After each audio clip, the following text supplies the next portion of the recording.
नमस्कार साथियों, स्वागत है आप सभी का फिर से नाम नॉलेज हब के यूट्यूब प्लेटफॉर्म पे। तो साथियों, आज हम लोग वैदिक सभ्यता के 50 महत्वपूर्ण क्वेश्चन को देखने वाले हैं। ये आपके किसी भी एग्ज़ाम के लिए काफ़ी लाभप्रद होने वाले हैं साथियों। तो इस वीडियो को आप पूरा देखिएगा, थोड़ा सा भी स्किप करिएगा मत, क्योंकि हर एक क्वेश्चन साथियों काफ़ी महत्वपूर्ण है। तो चलिए थोड़ा सा सबसे पहले हम लोग जानेंगे साथियों कि वैदिक सभ्यता के बारे में। इससे पहले साथियों आपको बता दें, अगर चैनल पे पहली बार आए हैं तो चैनल को सब्सक्राइब कर लेंगे और साथ में बेल आइकन जरूर दबा देंगे साथियों। तो सबसे पहले हम जानते हैं साथियों वैदिक सभ्यता के बारे में। तो वैदिक सभ्यता को साथियों दो भागों में विभाजित किया गया है, एक ऋग वैदिक काल, एक उत्तर वैदिक काल। ऋग वैदिक काल का साथियों कालखंड है 1500 से 1000 ईसा पूर्व के बीच जो है ऋग वैदिक काल को माना जाता है, और 1000 से 600 ईसा पूर्व के बीच जो है आपको उत्तर वैदिक कालखंड को माना जाता है।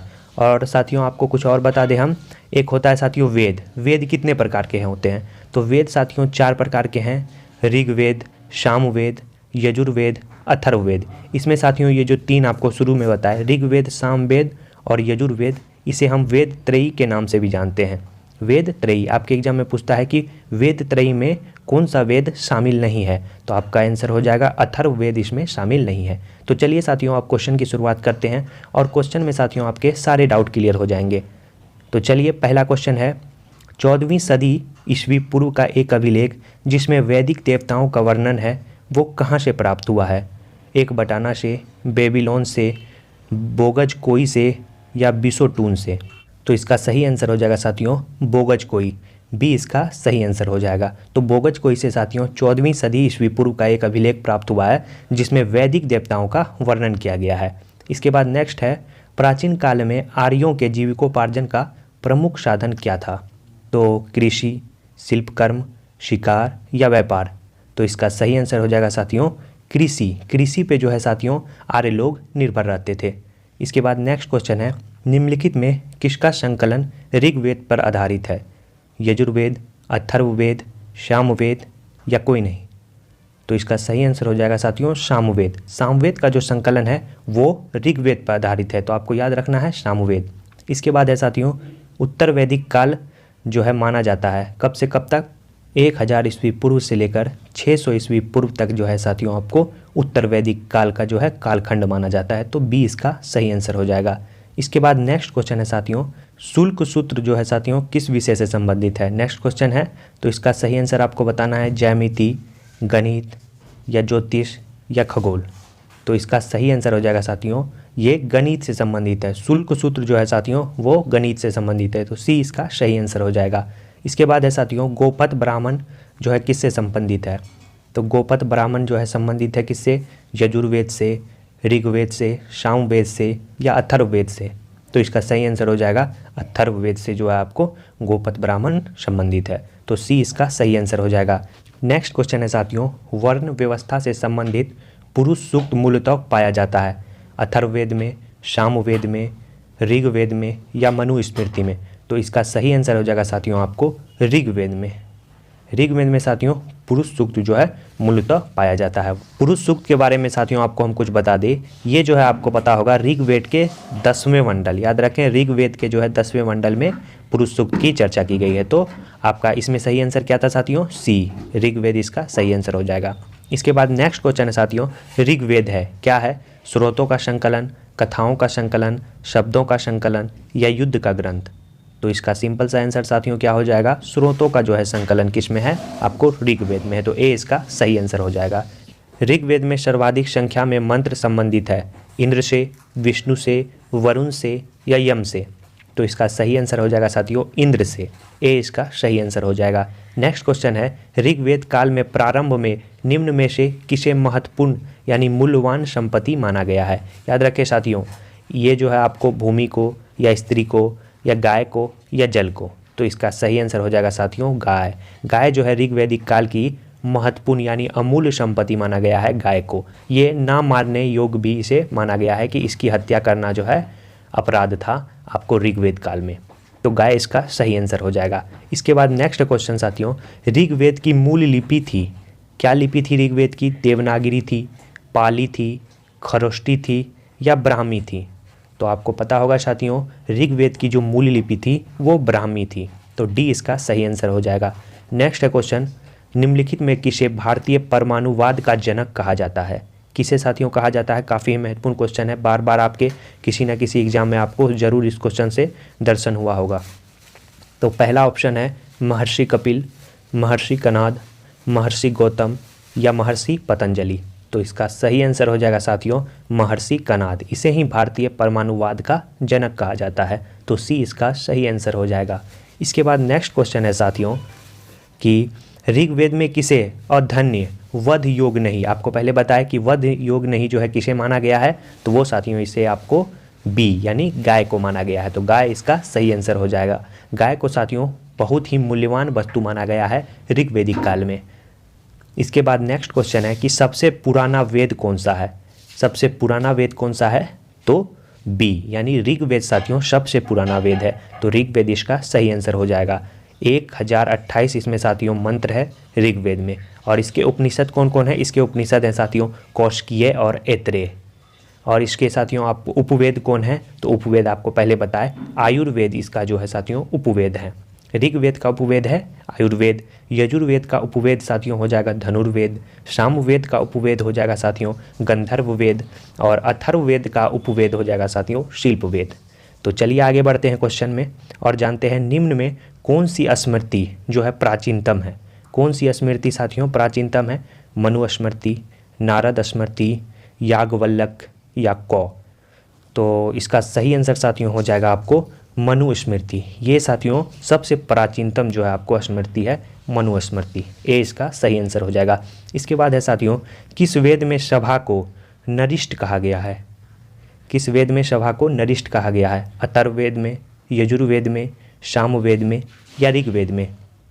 तो इसका सही आंसर हो जाएगा साथियों अथर्ववेद। अथर्ववेद में जो है सभा को नरिष्ट कहा गया है। अच्छा क्वेश्चन है साथियों। इसके बाद नेक्स्ट क्वेश्चन है मिलान करें। ये जो वेद है इसके जो है ब्राह्मण कौन कौन से हैं? ऋग्वेद के जो ब्राह्मण हैं साथियों वे 2 ब्राह्मण हैं, एक कौशिकीय और एक ऐत्रेय। तो आपका इसमें सही आंसर हो जाएगा ऐत्रेय। सामवेद का कौन है साथियों? तो सामवेद का आपको पता होगा ये 25 ब्राह्मण के अंतर्गत आता है। अथर्ववेद का कौन होगा साथियों? अथर्ववेद का होगा गोपपथ। और यजुर्वेद का कौन होगा साथियों? यजुर्वेद का होगा सतपथ। सतपथ और तैत्तिरीय ब्राह्मण जो है यजुर्वेद के अंतर्गत आता है। ये इसका सही आंसर हो जाएगा यानी सही मिलान हो जाएगा। क्वेश्चन है साथियों ऋग्वेद संहिता का 9वां मंडल पूर्णतः किसको समर्पित है? ऑप्शन है इंद्र और उनके हाथी, दूसरा है उर्वशी और स्वर्ग, तीसरा है पौधे और जड़ी बूटी से संबंधित देवतागण। तो इसका सही आंसर होगा सोम और इस पेपर नामकृत देवता। तो याद रखना है साथियों आपको कि सोम देवता का जो है संबंध वो ऋग्वेद के 9वें मंडल से है। सीधा सीधा आपके एग्जाम में क्वेश्चन पूछता है। नेक्स्ट है उपनिषद काल के राजा अश्वपति शासक थे काशी के, पांचाल के, केकय के, विदेह के। तो इसका सही आंसर हो जाएगा केकय के। केकय के जो है शासक थे उपनिषद काल के राजा अश्वपति। इसका सही आंसर हो जाएगा। इसके बाद नेक्स्ट है किस वेद में सभा और समिति को प्रजापति की 2 पुत्रियां कहा गया है? ये क्वेश्चन साथियों आपको काफ़ी बार एग्जाम में पूछ चुका है, तो इसे आप नोट डाउन कर लें। तो इसका सही आंसर क्या होगा? ऋग्वेद, यजुर्वेद, सामवेद या अथर्ववेद? तो इसका सही आंसर हो जाएगा साथियों आपको अथर्ववेद। तो अथर्ववेद में साथियों सभा और समिति को जो है आपको प्रजापति की 2 पुत्रियां कहा गया है। तो याद रखना है अथर्ववेद। इसके बाद नेक्स्ट है ऋग्वेद काल में जनता निम्न में से मुख्यतः किसमें विश्वास करती थी? मूर्ति पूजा, देवी पूजा, एकेश्वरवाद या बलि और कर्मकांड? तो इस समय साथियों आपको बलि और कर्मकांड पे जो है मुख्यतः जनता विश्वास करती थी। तो डी इसका सही आंसर हो जाएगा। नेक्स्ट है क्वेश्चन ऋग्वेदिक काल में निष्क किस अंग का आभूषण था? निष्क जो है किस अंग का आभूषण था? कान का, बाहु का, गला का या कलाई का? तो निष्क जो साथियों ये गला का आभूषण है। तो बी इसका सही आंसर हो जाएगा। नेक्स्ट क्वेश्चन है ऋग्वेद में उल्लेखित यव शब्द जो है किस कृषि उत्पाद हेतु प्रयुक्त किया जाता है? तो यव साथियों किसे कहा जाता था? तो जौ को यव कहा जाता था। तो ए इसका सही आंसर हो जाएगा। इसके बाद है साथियों किस ग्रंथ में जो है पुरुष मेघ का उल्लेख है? काफ़ी ही अच्छा क्वेश्चन है साथियों। किस ग्रंथ में जो है पुरुष मेघ का उल्लेख है? कृष्ण यजुर्वेद, शतपथ ब्राह्मण या आपको शुक्ल यजुर्वेद या पंचविश ब्राह्मण? बताना है साथियों इसका आपको सही आंसर क्या होगा। इसका सही आंसर हो जाएगा शतपथ ब्राह्मण। इसमें जो है साथियों पुरुष मेघ का उल्लेख किया गया है। तो सी इसका सही आंसर हो जाएगा। नेक्स्ट क्वेश्चन है मिलान करें। इसमें साथियों आपको मिलान करना है कि अथर्ववेद किससे संबंधित है, ऋग्वेद किससे संबंधित है, यजुर्वेद किससे संबंधित है और सामवेद किससे संबंधित है। तो चलिए मिलाते हैं। तो अथर्ववेद किससे संबंधित है, अथर्ववेद औषधि से संबंधित है। ऋग्वेद किससे संबंधित है, तो ऋग्वेद साथियों आपको ईश्वर महिमा से संबंधित है। यजुर्वेद किससे संबंधित है, तो यजुर्वेद आपको बलिदान विधि से संबंधित है और सामवेद संगीत से संबंधित है। तो ये इसका साथियों मिलान हो जाएगा, ऑप्शन ए। इसके बाद नेक्स्ट क्वेश्चन है कि उपनिषदों का मुख्य विषय है क्या है, तो इसका मुख्य विषय साथियों पता होगा आपको, काफ़ी सिंपल क्वेश्चन है, दर्शन। दर्शन इसका सही आंसर हो जाएगा। निम्नलिखित में से वैदिक साहित्य का सही क्रम क्या है, तो इसका सही क्रम आपको बताना है। वैदिक संहिता, ब्राह्मण, आरण्यक या उपनिषद, या वैदिक संहिता, उपनिषद, आरण्यक या ब्राह्मण।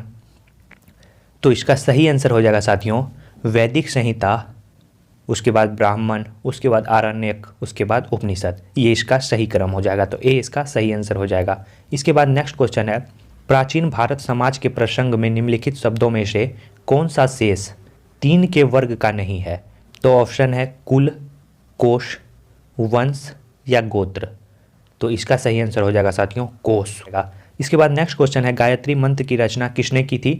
तो ये काफ़ी सिंपल क्वेश्चन है, इसका आंसर आपको पता होगा, विश्वामित्र। तो विश्वामित्र इसका सही आंसर हो जाएगा। नेक्स्ट क्वेश्चन है साथियों निम्नलिखित में से किसने आर्यों के आदि देश के बारे में लिखा था। सबसे पहले साथियों आर्यों के बारे में किसने लिखा था, शंकराचार्य ने, विवेकानंद ने, एनी बेसेंट ने या बाल गंगाधर तिलक ने। तो इसका सही आंसर हो जाएगा साथियों बाल गंगाधर तिलक। सबसे ज़्यादा साथियों जो प्रमाण है कि आर्य कहाँ के निवासी हैं वो मध्य एशिया के निवासी थे, ये साथियों मैक्स मूलर ने लिखा था। तो ये साथियों इसका काफ़ी अच्छा प्रमाण है मैक्स मूलर। क्वेश्चन है निम्नलिखित में कौन सी वह ब्रह्मवादिनी थी जिसने कुछ वेद मंत्रों की रचना की थी, लोपामुद्रा, लीलावती, गार्गी या सात्री। तो इसका सही आंसर हो जाएगा साथियों आपको लोपामुद्रा। लोपामुद्रा इसका सही आंसर हो जाएगा, ऑप्शन ए। इसके बाद नेक्स्ट क्वेश्चन है निम्नलिखित 4 वेदों में से किस एक में जादुई माया और वशीकरण का वर्णन है, ऋग्वेद, यजुर्वेद, सामवेद या अथर्ववेद। तो आपको पता होगा इसका सही आंसर क्या होगा, ऑप्शन सी अथर्ववेद इसका सही आंसर हो जाएगा। वीडियो कैसी लग रही है साथियों आपको, अगर वीडियो अच्छी लग रही है तो वीडियो को लाइक कर दे और चैनल को सब्सक्राइब कर दे साथियों, क्योंकि इससे हमें काफ़ी मोटिवेशन मिलता है ऐसे ही अच्छे वीडियो बनाने का। तो साथियों हमें सपोर्ट करें। इसमें साथियों आपको कोई खर्चा देना नहीं पड़ता है, कि ऐसा नहीं है कि आप वीडियो को लाइक और चैनल को सब्सक्राइब कर दिए तो आपके अकाउंट से पैसा कट जाएगा, ऐसा कोई बात नहीं है। सिर्फ और सिर्फ मुझे साथियों मोटिवेशन मिलता है ऐसे वीडियो बनाने का। तो साथियों इसे सब्सक्राइब करना ना भूलें। क्वेश्चन है वैदिक नदी अश्कनी की पहचान निम्नांकित नदियों में से एक के साथ की जाती है। तो अश्कनी साथियों किस नदी का प्राचीन नाम है, ये आपसे पूछा गया है। तो आपको बताना होगा इसका सही आंसर ब्यास, रावी, झेलम या चिनाव। तो इसका सही आंसर हो जाएगा चिनाव। चिनाव नदी को साथियों अश्कनी कहते हैं। इसके बाद साथियों आपको आगे इस वीडियो में हम बताएंगे जितने भी प्राचीन नदी के नाम हैं वो साथियों आपको बताएंगे, क्योंकि उससे एक क्वेश्चन आपके एग्जाम में पूछता है। आगे क्वेश्चन देखते हैं हम लोग कि ऋग्वेदिक काल में निष्क शब्द का प्रयोग एक आभूषण के लिए होता था, परंतु परवर्ती काल में इसका प्रयोग इस अर्थ में हुआ है। किस अर्थ में साथियों इसका प्रयोग हुआ, पहले जो है निष्क का प्रयोग आभूषण में होता था, लेकिन परवर्ती काल में उसका प्रयोग किस रूप में होने लगा, शस्त्र के रूप में, लिपि के रूप में, कृषि औजार के रूप में या सिक्का के रूप में। तो इसका सही आंसर हो जाएगा साथियों सिक्का, डी इसका सही आंसर हो जाएगा। नेक्स्ट है ऋग्वेद में निम्नलिखित किस नदियों का उल्लेख अफगानिस्तान के साथ आर्यों के संबंध का जो है सूचक है। तो इसका सही आंसर हो जाएगा क्या, अश्कनी, कुंभा या कुर्मू, परुष्णी, विपाशा या सतुद्री। तो इसका सही आंसर हो जाएगा साथियों आपको कुंभा कुर्मू। ये जो साथियों अफगानिस्तान में बहने वाली नदी थी कुंभा कुर्मू। नेक्स्ट है साथियों मिलान करें। मिलान करना है आपको ऋग्वेद। ऋग्वेद साथियों किससे संबंधित है, ये आपको स्रोत और प्रार्थनाएं, ये इसका आंसर हो जाएगा डी। यजुर्वेद, यजुर्वेद का साथियों क्या हो जाएगा, यजुर्वेद जो है स्रोत और कर्मकांड। सामवेद संगीत। अथर्ववेद आपको पता होगा तंत्र मंत्र और जादूकरण वशीकरण, इसका सही आंसर हो जाएगा। तो ये साथियों इसका मिलान हुआ। इसके बाद नेक्स्ट साथियों आगे बढ़ते हैं हम लोग। निम्नलिखित अभिलेखों में से कौन सा ईरान से भारत में आर्यों की आने की सूचना देता है? कौन सा अभिलेख होगा साथियों? मनसेहरा अभिलेख, बोगजकोई अभिलेख, शहबाजगढ़ी अभिलेख या जूनागढ़ अभिलेख? तो इसका सही आंसर साथियों क्या हो जाएगा? बागोजकोई अभिलेख में जो है आपको ईरान से भारत में आर्यों की आने की सूचना मिलती है। याद रखें, सी इसका सही आंसर हो जाएगा। क्वेश्चन है साथियों, गोत्र शब्द का जो है प्रयोग सर्वप्रथम कहाँ हुआ?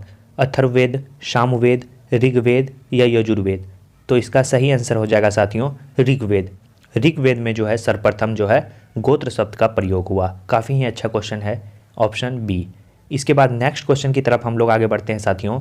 तो नेक्स्ट क्वेश्चन है साथियों, इसमें सारे प्राचीन नदियों के नाम साथियों आपको कवर हो जाएगा। तो सबसे पहले देखते हैं, मिलान करें हैं सिंधु। सिंधु का प्राचीन नाम क्या था साथियों? ये आपको सिंध था, ऑप्शन जो है 12 नंबर। इसके बाद वितस्ता, वितस्ता किसे कहा जाता था? तो वितस्ता साथियों झेलम को कहा जाता था। इसके बाद सुवस्तु किसे कहा जाता था? सुवस्तु स्वात को कहा जाता था, स्वात हो जाएगा इसका सही आंसर। गोमती किसे कहा जाता था?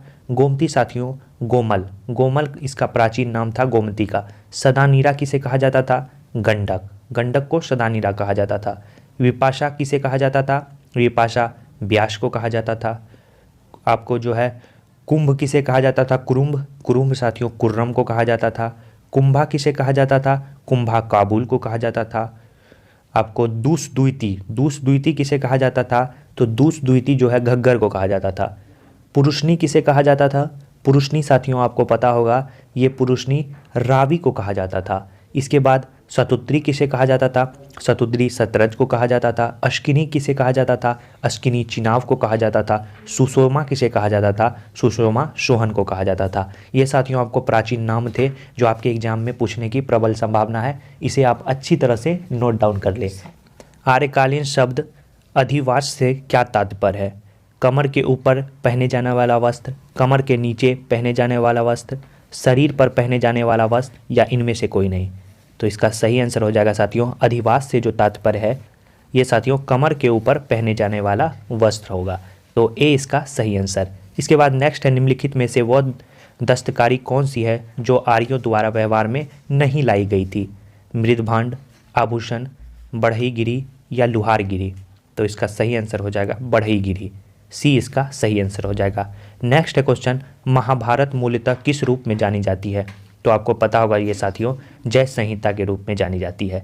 नेक्स्ट क्वेश्चन है, पुराणों की संख्या कितनी है? तो पुराणों की संख्या आपको पता होगा 18, यानी बी इसका सही आंसर हो जाएगा।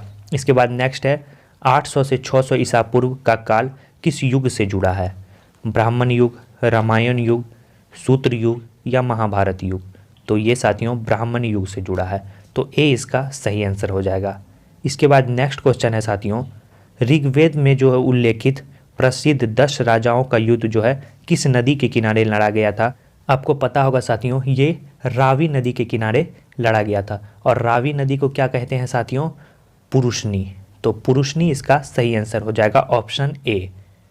तो ऑप्शन ए इसका सही आंसर हो जाएगा। इसके बाद नेक्स्ट क्वेश्चन है साथियों, शतपथ ब्राह्मण में उल्लेखित राजा विदेश माधव से संबंधित ऋषि थे? ऋषि भारद्वाज, ऋषि विश्वामित्र, ऋषि वशिष्ठ या ऋषि गौतम रहगुन?